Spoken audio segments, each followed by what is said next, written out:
परिषदेला या ठिकाणी शिवसेनेच्या पदाधिकाऱ्यांच्या वतीने सुरुवात होत आहे।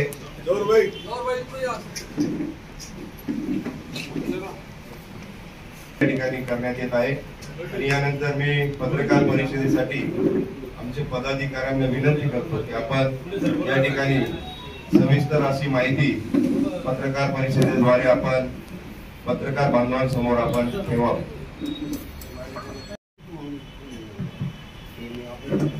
पत्रकार बांधवांना येणाऱ्या दीपावलीच्या लाख लाख शुभेच्छा आम्ही इथे व्यक्त करतो।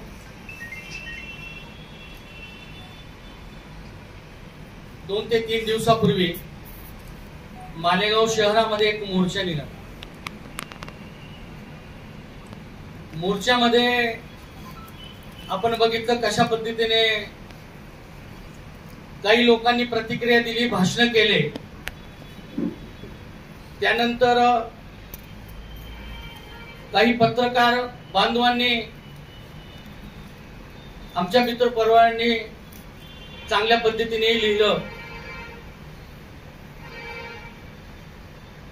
त्या मोर्चामध्ये आपण बघितलं असणार की ह्या 10-20 वर्षाच्या कारकिर्दीतला आदरणीय नामदार दादासाहेब भुसेंचा काम ज्यांच्या डोळ्यामध्ये खुपतोय, या तालुक्यात फक्त संस्था चालकच आणि आम्हीच आमदार आणि मंत्री व्हावे असे ज्यांना वाटतोय, या उलट सुलट बातम्या चुकीच्या पसरवत आहे। आपल्या सर्वांना ठाऊक आहे मालेगावातील महात्मा गांधी विद्या मंदिर हा राजकीय अड्डा बनलेला आहे, आपल्या सर्वांना माहिती आहे। 10-15 मुद्दे आहेत, प्रत्येक पदाधिकारी आपल्या समोर ते मांडणार आहे। महात्मा गांधी विद्या मंदिर आणि आदिवासी सेवा समिती 1927 पासून तर आजपर्यंत कार्यरत आहे।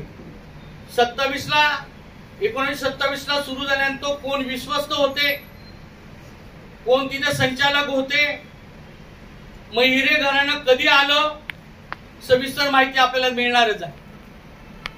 कशा पद्धतीने ह्या मतदारसंघातील, या तालुक्यातील, या जिल्ह्यातील सुशिक्षित बेरोजगारांना वेटीस धरून कशा पद्धतीने तिथे नोकरी दिली जाते, ही सविस्तर माहिती आपल्याला दिली जाणार आहे। ज्या टायमाला आदरणीय दादासाहेब आमदार नव्हते, मंत्री नव्हते, त्या टायमाला पण आदरणीय शिवसैनिकांनी, दादासाहेबांनी धार्मिक आणि सांस्कृतिक कार्यक्रमासाठी पोलीस परेड ग्राउंड मागितला। त्या टायमाला कशा पद्धतीने गुन्हे दाखल करण्यात आले आणि कशा पद्धतीने नाकारण्यात आलं, ही सविस्तर माहिती आपल्याला इथे दिली जाणार। आता 1 वर्ष 6 महिन्यापूर्वी, वर्षापूर्वी शिव महापुरांची परवानगी आदरणीय संस्थेकडे मागण्यात आली, पोलीस परेड ग्राउंडची, आणि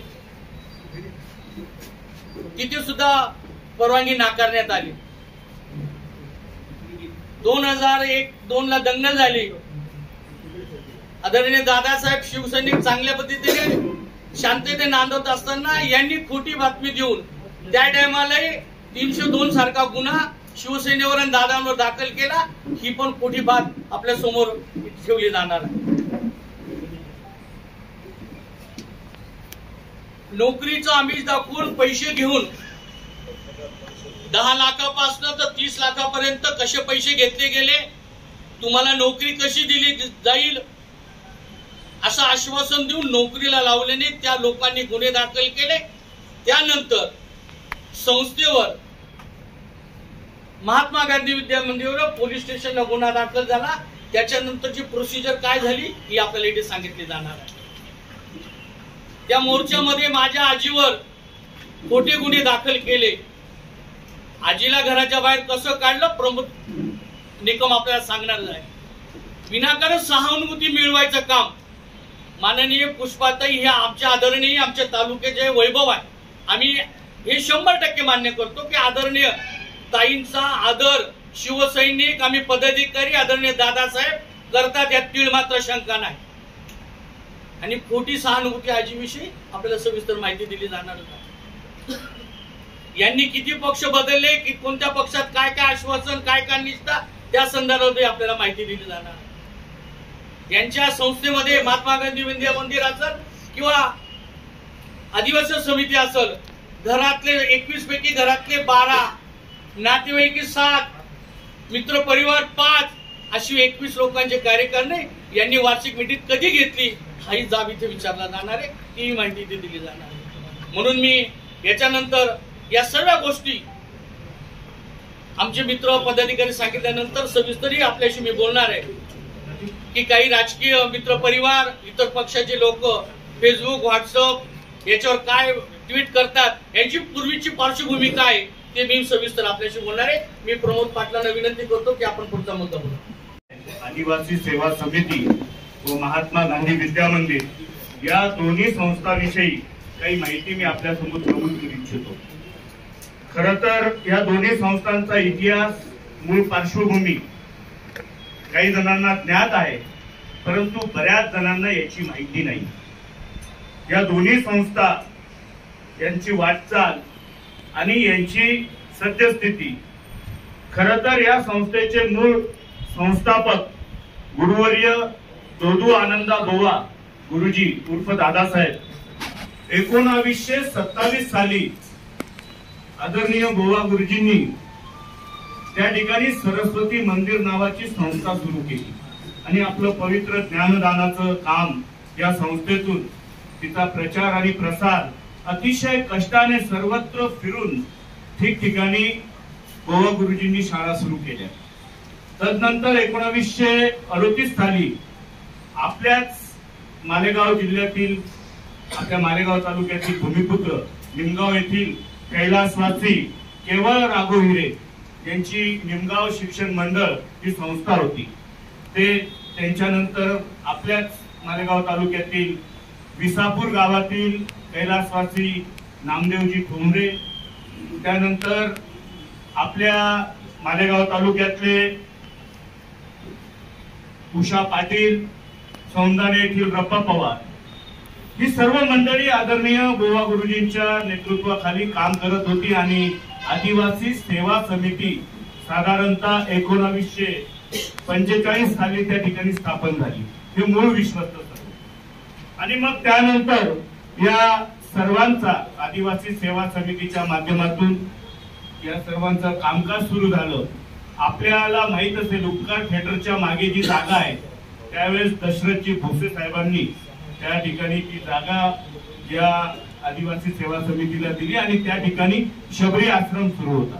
आणि मग त्या शबरी आश्रमामध्ये या सर्वांचं येणं जाणं, त्या काळी त्यावेळेस खऱ्या अर्थाने सांगायचं झालं तर ही जी सर्व मंडळींनी सांगितली, आदरणीय उषा पाटील असतील, अण्णासाहेब रप्पा पवार असतील, नामदेवजी ठोंबरे असतील, आपले केवळ राघव हिरे साहेब असतील, त्यांच्या सोबत रका ठोके, पेडसे गुरुजी, स्वरा वाणी, ही सर्व मंडळी त्यावेळेस आदरणीय बोवा गुरुजींच्या नेतृत्वाखाली त्या ठिकाणी हे पवित्र ज्ञानदानाचं कामकाज करत होती.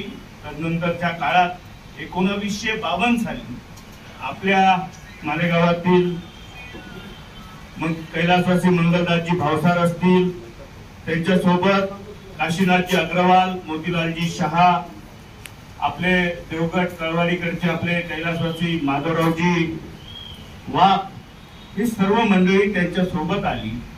आणि खऱ्या अर्थाने 1952 मध्ये माननीय कर्मवीर भाऊसाहेब हिरे आणि ह्या सर्व मंडळींनी आदरणीय बोवा गुरुजींच्या नेतृत्वाखाली महात्मा गांधी विद्या मंदिर या संस्थेमध्ये या चारी ज्या संस्था होत्या, म्हणजे मग निमगाव मंडळ, नाशिक शिक्षण प्रसारक मंडळ, सरस्वती संस्था आणि या सर्व चारी संस्था त्या गांधी विद्या मंदिर, महात्मा गांधी विद्या मंदिर या संस्थेमध्ये विलीन केल्या.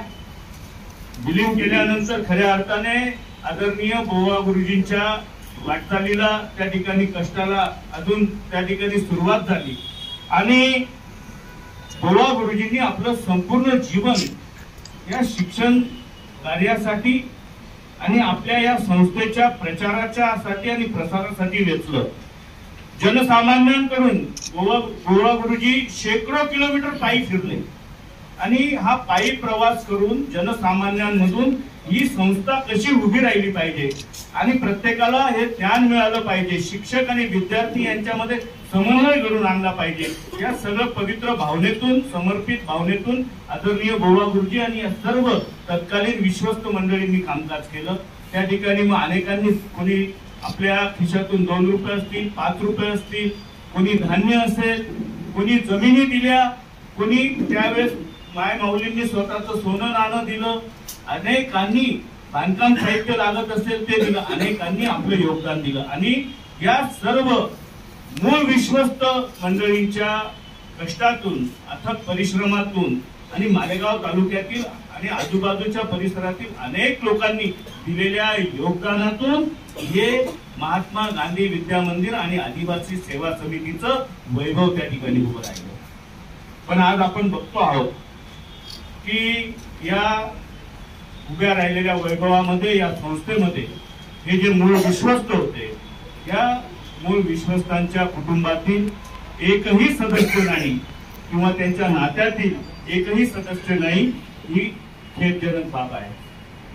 अनेक जणांनी त्यावेळेस जमिनी दिल्या, त्याप्रमाणेच आपल्या शासनाने या संस्थेसाठी जमीन दिल्या. मालेगावात एकूण 136 एकर जमीन त्या ठिकाणी शासनाच्या वतीने देण्यात आली. आपण बघतो कॉलेज ग्राउंड येथे मसगा विद्यालयाच्या बाजूला पोलीस परेड ग्राउंड आहे, तिथे सुद्धा 13 ते 14 एकर जमीन त्या ठिकाणी शासनाने दिलेली ती आहे. विश्वस्त मंडळामध्ये आज हिरे कुटुंबातील 7-8 सदस्य सोडले तर बाकीचे सर्व मालेगाव तालुक्याच्या बाहेरचे सदस्य आहेत. मालेगाव तालुक्यामधील यांना सदस्य मिळत नाही का, हा माझा प्रश्न आहे. आणि खऱ्या अर्थाने आज ह्या जमिनी सुद्धा आपल्या स्वतःच्या मालकीच्या, बापदाद्याच्या समजतात. मालेगाव तालुक्यातील जनतेच्या धार्मिक सांस्कृतिक कामांसाठी सुद्धा, आता मागे महाशिवपुराणचा कार्यक्रम झाला, त्या ठिकाणी सुद्धा त्यांनी नाकारलं. मला वाटतं आदरणीय निलेश दादा, आपण शिवपुराण महासमितीच्या वेळेस जे काही कामकाज झालं आणि यांनी कशा पद्धतीने ते केलं, नाकारलं, हे आपण सविस्तर माहिती द्यावी. 2022 ते 29 डिसेंबर 2022 या कालावधीमध्ये मालेगाव शहरात ना भूतो न भविष्य असा महाशिवपुराणचा कार्यक्रम संपन्न झाला. परंतु हा कार्यक्रम संपन्न होण्यापूर्वी काय काय अडचणी या शिव महापुराण समितीला आल्या, की त्याचं थोडक्यात इथे विश्लेषण करतो. प्रथमतः या शिवपुराण समितीच्या सर्व सदस्यांनी त्यांच्या लेटरवर महात्मा गांधी विद्या मंदिर सेक्रेटरी यांना कॉलेज ग्राउंड आणि पोलीस परेड ग्राउंड या ठिकाणी प्रदीपजी मिश्रांचा महाशिवपुराणचा कार्यक्रम घेण्यासंदर्भात परवानगी मागितली. परवानगी मागितल्यानंतर या संस्थेच्या विश्वस्तांनी त्यावेळेचे जॉईंट सेक्रेटरी मोरे सर यांच्या सहीनिशी शिव महापुराण समितीला पत्र दिलं की या कॉलेज ग्राउंडवर हा कार्यक्रम आपल्याला घेता येणार नाही. याचं कारण त्यांनी असं सांगितलं की न्यायालयाचा अवमान होऊ नये,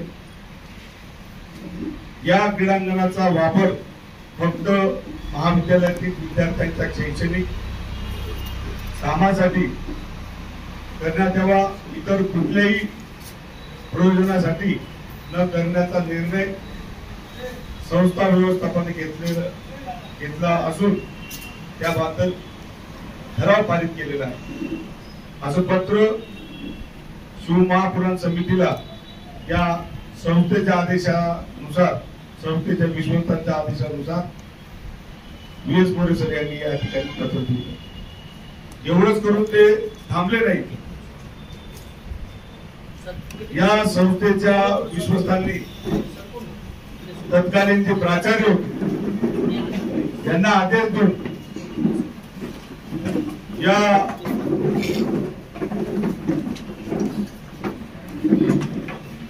श्री महाशिवपुराण समितीच्या सदस्यांच्या विरोधात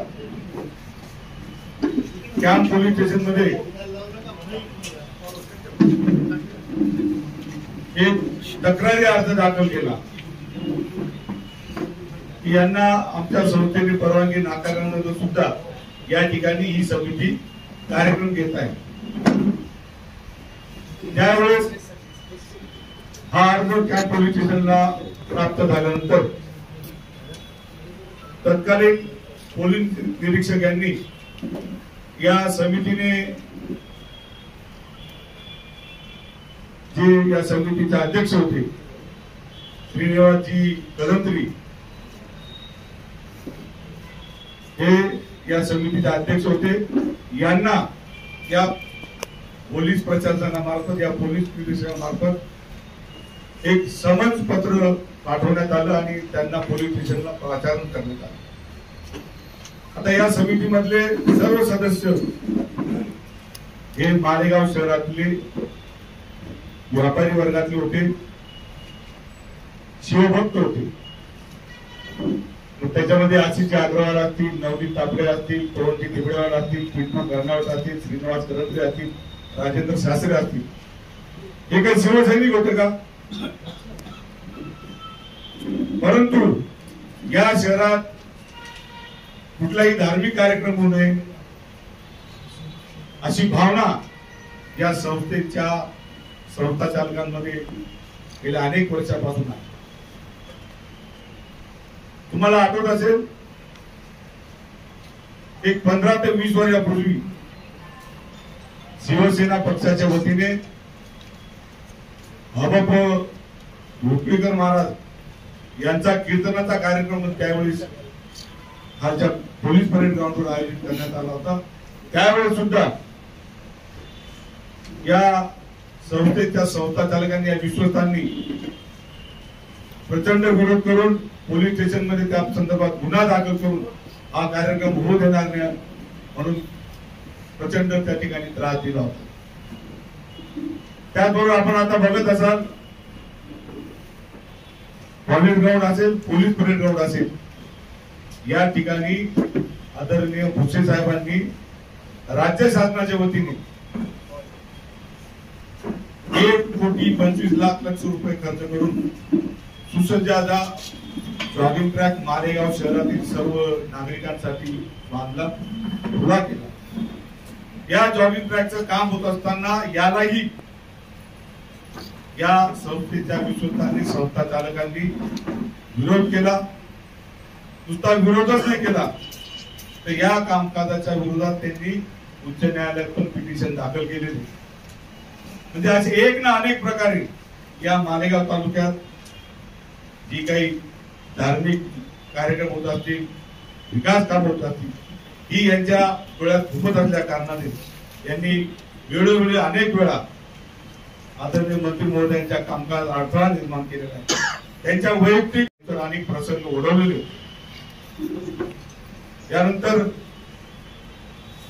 पुढील माहिती आपल्याला प्रभूजी पाटील या ठिकाणी आपल्याला नमूद करतील। आपल्या सर्वांना ज्ञात आहे की आदरणीय माझा राहून गेला 23 डिसेंबरला शिवपुराण कथेला न्यायालयाची अडवणूक टाकून हा कार्यक्रम घेता येणार नाही असं त्यांनी पत्रावर मेन्शन केलेले। त्याची परत आम्ही सर्व पत्रकार बांधवांना देणार आहोत। तदनंतर जानेवारी 2023 मध्ये स्वतःचा शिवसेना प्रवेश करण्याकरता तत्कालीन शिवसेनेचे पक्षप्रमुख आदरणीय उद्धवजी ठाकरे साहेब यांचा जाहीर कार्यक्रम या ठिकाणी संपन्न झाला। त्यावेळेस यांना न्यायालयाची आठवण आली नाही का ही क्रीडांगणाची जागा आहे, ही विद्यार्थ्यांच्या कामकाजासाठी युटिलाइज करण्याची जागा आहे, असा दुधाभाव म्हणजे मालेगाव तालुक्यातील धार्मिक कार्यक्रमाला तुम्ही विरोध करणार आणि स्वतःचा वैयक्तिक पक्ष प्रवेशाकरता तुम्ही ती जागा वापरणार. ही जागा तर ही शासनाची जागा आहे. ही जागा आपल्याला वार्षिक 1 रुपये भाड्याने लीजवर दिलेली जागा आहे. ही यांच्या स्वतःच्या मालकीची जागा नाही. या जागेचं मालक सरकार आहे. ही जागा महसूल प्रशासनाची आहे. त्याच्यामुळे या जागेवर ही संस्था, या संस्थेची विश्वस्त कुठल्याही प्रकारे त्यांचा हक्क दाखवू शकत नाही. हे मी या ठिकाणी आपल्याला नमूद करतो. त्या अगोदर कोण होतं लोकप्रतिनिधी माननीय प्रशांत हिरेसाहेब.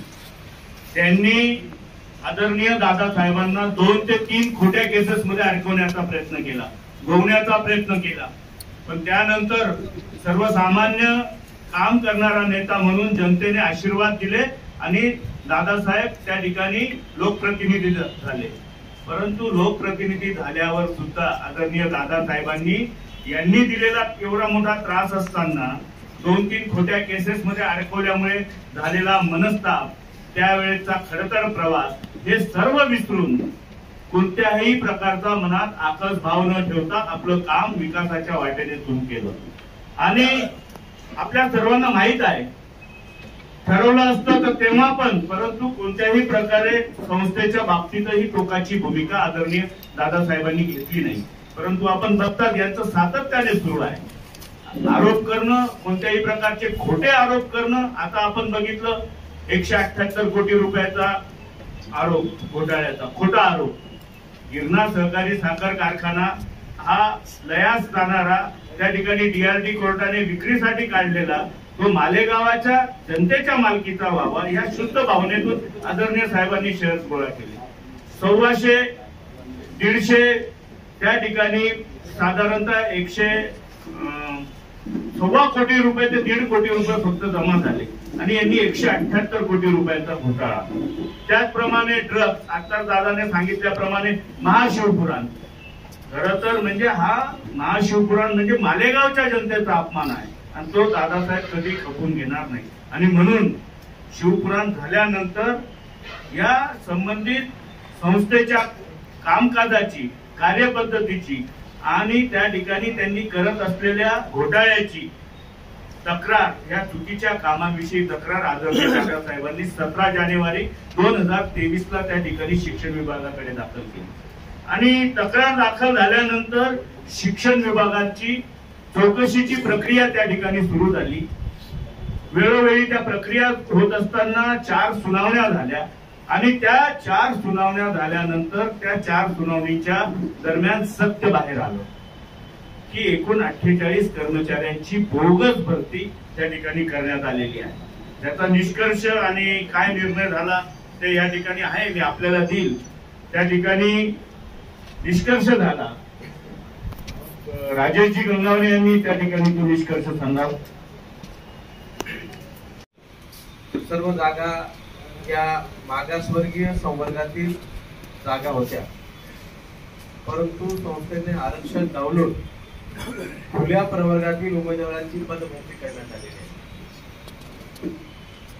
खरं बघता मालेगाव तालुक्यात किंवा नाशिक जिल्ह्यामध्ये या आरक्षणाची पदभरती करताना एकही मागासवर्गीय, उदाहरणार्थ आदिवासी, दलित, ओबीसी, एनटी या संवर्गातील एकही शिक्षित किंवा लायक उमेदवार यांना मालेगाव दिसला नाही किंवा नाशिक जिल्ह्यात दिसला नाही. हा खरं म्हणजे प्रश्न आहे. महाराष्ट्र राज्य लोकसेवा म्हणजे मागासवर्ग आरक्षणाचे धोरण महाराष्ट्र लोकसेवेने पारित केलेलं आहे. त्या मागासवर्गीय आरक्षण धोरणाच्या अनुसार अधिनियम 2001 च्या कलम 4 मध्ये नमूद केल्यानुसार आरक्षण धोरणाचे पालन केल्याशिवाय पुढील पदभरती करू नये असे धोरण असताना संस्थेच्या विश्वस्तांनी भ्रष्ट मार्गाने पदभरती केल्याने यांच्या वैयक्तिक परिवारावर गुन्हा दाखल न करता संस्थेच्या विश्वस्तांवरती संस्थेच्या विश्वस्तांनी खोट्या कागदपत्रांच्या आधारे जे 48 पदांची पदभरती आरक्षण डाउनलोड करण्यात आलेले आहे त्या विरोधात हे गुन्हे दाखल करण्यात आलेले आहेत. तर पाहता हे गुन्हे माननीय नामदार दादासाहेब भुसेने हे गुन्हे दाखल केलेले नाहीत. हे सर्व गुन्हे दादासाहेबांनी जी चौकशी पत्र दिलेलं होतं त्या चौकशीच्या पत्रांची चौकशी झाल्यानंतर शासनाने व प्रशासनाने हे गुन्हे दाखल करण्यात आलेले आहेत. त्यामध्ये कुठलाही हिरे परिवारावर हा आकाश नसून विद्यामंदिर संस्थेने जो भ्रष्टाचार केलेला आहे, जे आरक्षण डावलेलं आहे, या आरक्षणाच्या विरोधामध्ये जे सत्यता प्रशासनाला आढळून आलेली आहे त्या सत्यतेच्या आधारावरती हे गुन्हे दाखल करण्यात आलेले आहेत. ही जाहिरात सुद्धा दिलेली नाही आणि सुनावणी दरम्यान विचारणा झाली असताना ही मूळ जाहिरात संदिग्ध आणि संशयास्पद आहे असं त्याच्यात निष्कर्ष करण्यात आलेला आहे. शिक्षणाधिकारी यांनी 12 शिपाईंची जी भरती केली, ज्या 12 शिपाईच्या याला मान्यता दिली, आपण एक जरी भरती करतो तरी त्याला कमीत कमी एका जणाच्या याला 10 ते 12 कागद लावतो आपण. तर 12 शिपाईच्या भरतीला फक्त 13 कागद लावलेले आहेत. हे सुद्धा संशयास्पद त्या ठिकाणी निष्कर्षात आढळलं. त्यानंतर शासनाच्या अधिनियमाप्रमाणे ज्या तरतुदी नियुक्तीसाठी लागतात, विहित भरती प्रक्रियेचा जो अवलंब करावा लागतो तो केलेला नाही. सदर नियुक्ती पडताळणी केली असता बॅकडेटेड असल्याचं निदर्शनास आलं आहे. म्हणजे 2010-11ला 10-11चा जो कालावधी होता त्या कालावधीमध्ये त्यांना घेतलेला आणि मान्यता 2020 मध्ये दिली. म्हणजे या संस्थेच्या विश्वस्तांनी काय केलं, साधारणतः एक कर्मचाऱ्याचा 10 वर्षाचा वेतन पगार त्या ठिकाणी हडप केलेला आहे. असा कोट्यावधी रुपये या सर्वांच्या हडप करण्याचं काम यांनी केलं. त्याच्यासोबत याचिका क्रमांक 10,133 प्रमाणे माननीय उच्च न्यायालयाने दिलेल्या निर्णयानुसार हा सगळा निष्कर्ष असा निघतो की फ्रॉड, सप्रेशन, मिसरिप्रेझेंटेशन, म्हणजे याचा अर्थ असा होतो की चुकीचं वर्णन दाखवून दडपशाही करून एक प्रकारे ही शासनाची फसवणूक केलेली आहे. आणि म्हणून शासनाने निर्णय दिला. आणि त्याच्यात सगळ्यात महत्वाचा भाग की खालून जी टिप्पणी जाते त्या कार्यालयातून, त्या टिप्पणीमध्ये लिपिकाने स्वतः सांगितलं की अमुक मुद्दे हे सर्व जे आहेत 4, 5, 6 अ, ब, क यानुसार हे सगळे नकारात्मक आहेत. आणि हे नकारात्मक असताना सुद्धा तत्कालीन शिक्षणाधिकारी प्रवीण पाटील यांनी या सगळ्या गोष्टीला मान्यता दिली. कारण प्रत्येकाकडनं त्यांनी 5-5 लाख रुपये संस्थेवाल्यांनी त्यांना दिले आणि वरून स्वतःचे 4 माणसं प्रवीण पाटीलचे लावले, म्हणून यांनी मान्यता दिली. आणि अशा याच्यामुळे निर्णय दिलेला आहे शासनाने. ही पहिलीच केस आहे शासनाची की शिक्षण विभाग आपल्या स्वतःच्या शिक्षण अधिकाऱ्यावर गुन्हा दाखल करतोय. आणि म्हणून तत्कालीन शिक्षण अधिकारी प्रवीण पाटील हे या सर्व गोष्टीला जबाबदार असल्याने त्यांच्या विरुद्ध महाराष्ट्र नागरी सेवा शिस्त व अपील नियम भंग 1979 शिस्त भंगाविषयी कारवाई प्रस्तावित करण्यात येत आहे. आणि तसंच दुसरा विषय, दोषी संस्था व कर्मचारी यांनी शिक्षणाधिकारी कार्यालयाची फसवणूक केली आहे, त्यामुळे या दोषी संस्थेवर कारवाई करण्यात येत आहे. आणि म्हणून शिक्षण विभागाने या ठिकाणी गुन्हा दाखल केलेला आहे. आणि म्हणून प्रत्येक पत्र देताना आपण तर हे जे आता काम बघता अपूर्व, अद्वय यांच्याविषयी आपण पत्र दिलं, परंतु नियम असा म्हणतो की संस्था दोषी आहे. आणि म्हणून त्या ठिकाणी धर्मदाय आयुक्तांकडनं शिक्षण विभागाने या शिक्षण संस्थेची पूर्ण माहिती मागवली आणि संबंधित जे सर्व विश्वस्त आहेत त्यांच्यावर त्यांनी गुन्हा दाखल केलेला आहे. या सर्व याच्यावर एकाच कुटुंबातले विश्वस्त आहे.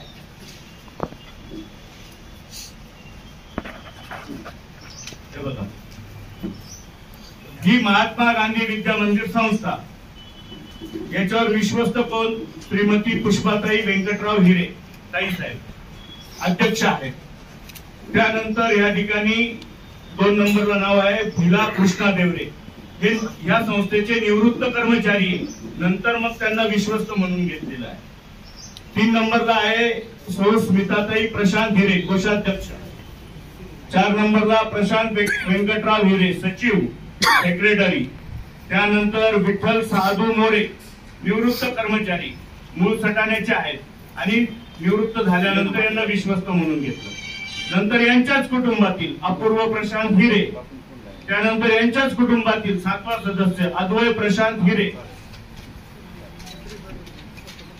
त्यानंतर यांच्याच कुटुंबातील माननीय प्रशांत हिरे साहेबांचे शालक राजेश शशिकांत शिंदे, त्याच्यानंतर यांचे मित्र प्रमोद भार्गवे, यांचे दुसरे मित्र मनोज बदियानी, यांचे फायनान्सर प्रदीप नारायण सराफ, यांच्या पत्नी भार्गवेंच्या पत्नी ललिता प्रमोद भार्गवे, यांच्या स्नुषा सुनबाई योगिता अपूर्व हिरे, यांच्या कन्या प्रशांत हिरे, यांच्या कन्या श्रीमती संपदा प्रशांत हिरे,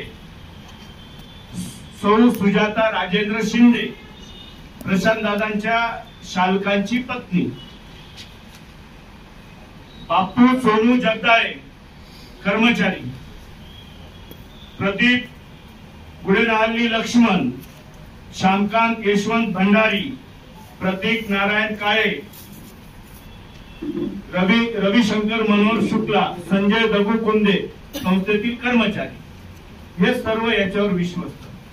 याप्रमाणे जी आदिवासी, ही जी दुसरी संस्था आहे आदिवासी सेवा समिती, त्यांचे नातेवाईक, त्यांच्या कुटुंबातील स्वतः आणि मित्र असे सर्व सदस्य आहेत. याच्यातून आपल्या सर्वांच्या निष्कर्षणात येईल की एकच कुटुंब या संस्थेवर, ज्या संस्थेला सर्वांनी कष्ट केले, त्या संस्थेवर एकच कुटुंब नागोबा म्हणून बसलेलं आहे. शिक्षण विभागाच्या चौकशीप्रमाणे या संस्थेचे कर्मचारी बेकायदेशीर नियम बाह्य भरती घोटाळा हा जो झालेला आहे, याच्यात एकूण 48 जे कर्मचारी आहेत, या 48 मधले मालेगाव तालुक्यातले फक्त 22 आहेत आणि उर्वरित 26 हे मालेगाव तालुक्याच्या बाहेरचे आहेत. मला या ठिकाणी एवढंच नमूद करायचंय की तुम्ही फक्त पोकळ त्या ठिकाणी माननीय पुष्पाताई हिरे यांची सहानुभूती मिळवत आहात. मला वाटतं प्रमोद दादा याच्याबद्दल आपल्याला सांगतील. त्या मोर्चामध्ये बऱ्याच काही घोषणा दिल्या गेल्या, भाषणे झाली. विषय होता माननीय पुष्पाताई हिरे ह्या माझ्या म्हाताऱ्या आजीवर गुन्हा दाखल केला. माननीय पुष्पाताई हिरे ह्या मालेगाव तालुक्यासाठी नक्कीच आदर्श आहेत. तालुका त्यांचा सन्मानच करतो. 1995 साली जेव्हा निवडणूक होती तेव्हा प्रशांत हिरेंना तिकीट पाहिजे होतं, परंतु ते तिकीट पुष्पाताई हिरेंना मिळालं. लारेस या बंगल्यावर माझ्या सकट तालुक्याचे हजारो कार्यकर्ते उपस्थित होते आणि त्या कार्यकर्त्यांसमोर पुष्पाताई हिरे यांना बंगल्यातून हात धरून बाहेर काढून देण्यात आलं, लॉरेस बंगल्यामधून. आणि हजारो कार्यकर्त्यांच्या समोर ताई रडत रडत बॅग घेऊन बंगल्याच्या बाहेर आल्या. त्याचा मी स्वतः साक्षीदार आहे. ताई बंगल्यातून बाहेर जेव्हा आल्या, बाळूशेठ वाणी यांनी ती बॅग घेऊन ताईंना त्यांच्या घरी, संपूर्ण निवडणूक संपेपर्यंत ताई त्यांच्या घरी होती. कधी ताई 4 बंगल्यात राहिल्या, कधी सतीश हिरेंच्या घरी राहिल्या. तेव्हा यांना आजींचं म्हातारपण दिसत नव्हतं का? जेव्हा ताई बाहेर निघाल्या तेव्हापासून आजपर्यंत ताई नाशिक येथे गोळे कॉलनी येथल्या बंगल्यात एकट्या राहतात. त्या दिवसापासून तर आजपर्यंत यांच्या लॉरेस या बंगल्यावर ताई कधी गेल्या नाही आणि यांनी आजी आणि नातवाचं किंवा आई आणि मुलाचं हे नातं कधीच यांनी समोर आणलं नाही. ताई या तालुक्याच्या आदर्श आहेत. ताईंचा सन्मान तालुका करतोच, परंतु ताई या विश्वस्त असल्यामुळे ताईंचं नाव आलं आणि अद्वै हिरे खोटी सहानुभूती घेण्यासाठी ताईंचं नाव पुढे करतात. परंतु जनतेला सर्व माहिती आहे. मालेगाव तालुक्यातले हजारो कार्यकर्ते, इथे काही ज्येष्ठ पत्रकार पण असतील, यांनी जेव्हा हात धरून बाहेर काढलं तेव्हा ते पत्रकारांनी पाहिलेलं आहे, त्याला मी साक्षीदार आहे. तेव्हा यांच्यातल्याच काही कार्यकर्त्यांनी मुंडन केलं होतं. पुष्पाताई हिरेंना ज्या दिवशी बाहेर काढलं त्या दिवशी काही कार्यकर्त्यांनी मुंडन केलं होतं. त्याच्यापैकी शंकर कदम, प्रवीण पवार, गौरव कचवे, कैलासवासी बळीराम देवरे या कार्यकर्त्यांनी मुंडन केलं होतं. मुंडन, आई जेव्हा घरातून बाहेर जाते तेव्हा मुंडन का केलं जातं या संदर्भात तुम्ही सर्वांनी, तालुक्यावासियांनी त्यावेळी देखील विचार केला होता. आनंदसिंग ठोके आगारचा तो कार्यकर्ता देखील होता. दुसरं, 32 केसेस आमच्यावर केल्यात असं भाषणात उल्लेख केला. 32 केसेस हे ह्या शेतकऱ्यांच्या मुलांनी केल्या. शेतकऱ्यांच्या मुलांनी त्यांच्या शेती विकून यांना 15-15, 20-20 लाख रुपये रोख दिलेले आहेत. यांनी ते 10-15 वर्ष पासून त्या शेतकऱ्यांच्या पोरांना वेठ बिगार म्हणून राबवतात. यांच्या निवडणुकीत त्या मुलांना राबवून घेतात आणि जेव्हा त्याची नोकरीची वेळ निघून गेली, त्यांचं वय 40 वर्ष झालं, ते जेव्हा पैसे मागायला गेले, आता म्हणतात की माझ्यावर, आमच्या कुटुंबियांवर 32 गुन्हे दाखल केले. ही सुरुवात आहे. या तालुक्यातल्या यांचे जे दलाल आहेत हे आणि यांचे दलाल, गावोगावी यांचे दलाल उपलब्ध आहेत. यांचे दलाल पैसे गोळा करतात आणि तालुक्यातल्या हजारो तरुणांचं यांनी आयुष्य खराब केलेलं आहे. त्या तरुणांनी तरुणांचे पैसे गोळा केलेले आहेत. आज ना उद्या ते शेकडोच्या संख्येने यांच्यावर गुन्हे दाखल होतील. आज फक्त 32च गुन्हे दाखल झालेले आहेत. जेव्हा हे सगळे तरुण पैसे मागायला येतील तेव्हा यांच्यावर प्रचंड प्रमाणात गुन्हे दाखल होतील.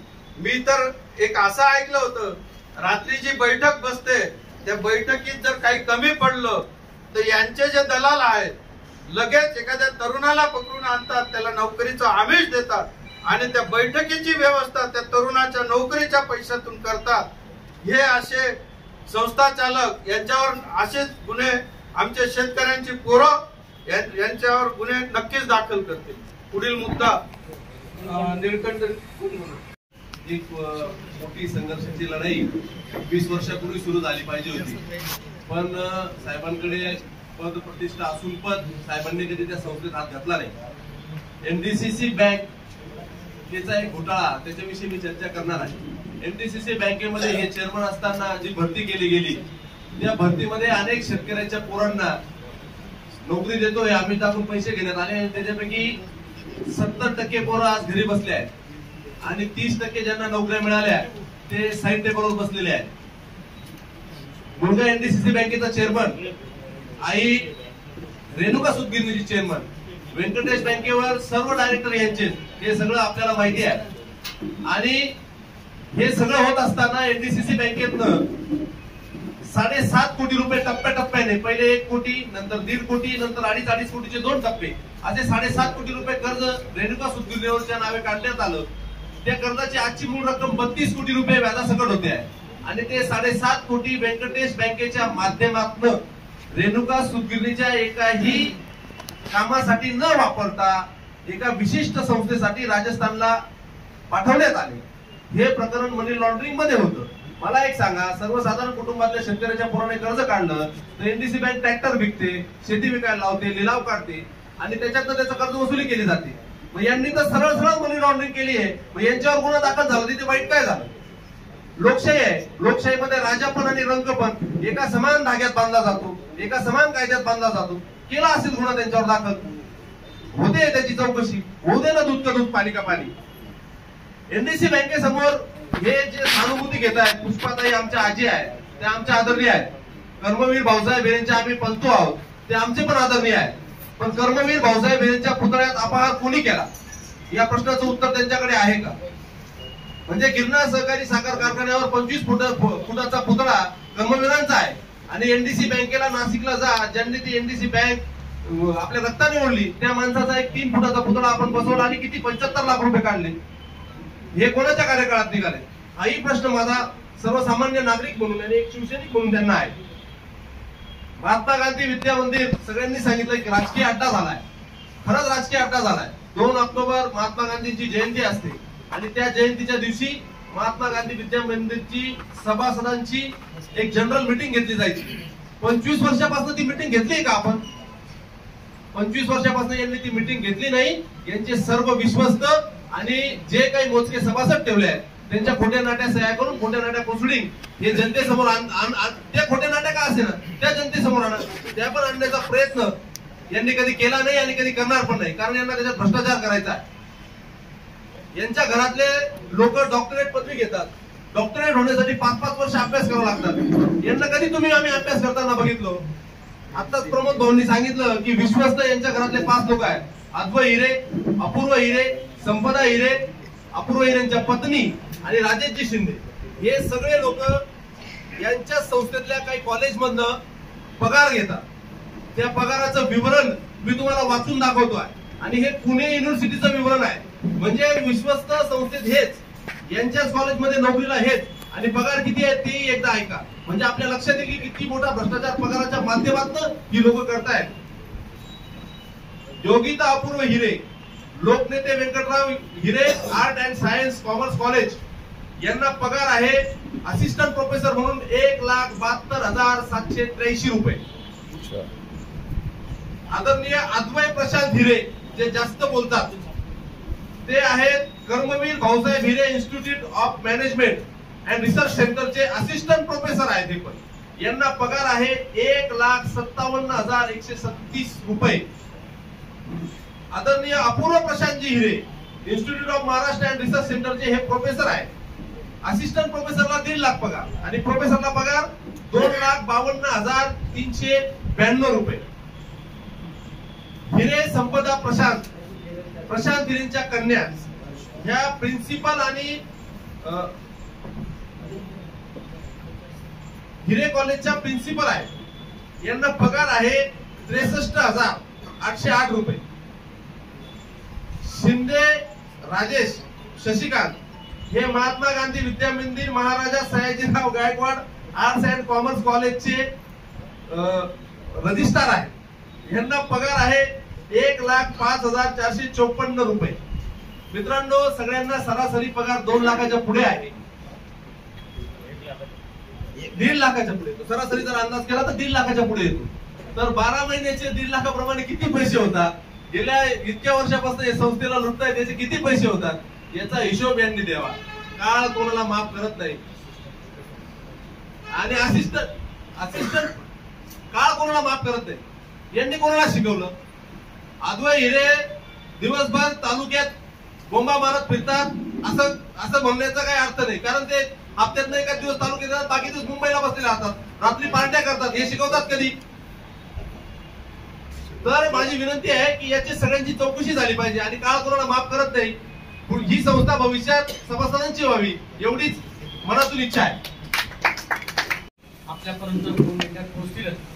याच्यातनं एकच आम्हाला आपल्याला सुचवायचंय, सांगायचं आहे की गुन्हे कोणी दाखल केले हे आपल्या लक्षात आलं.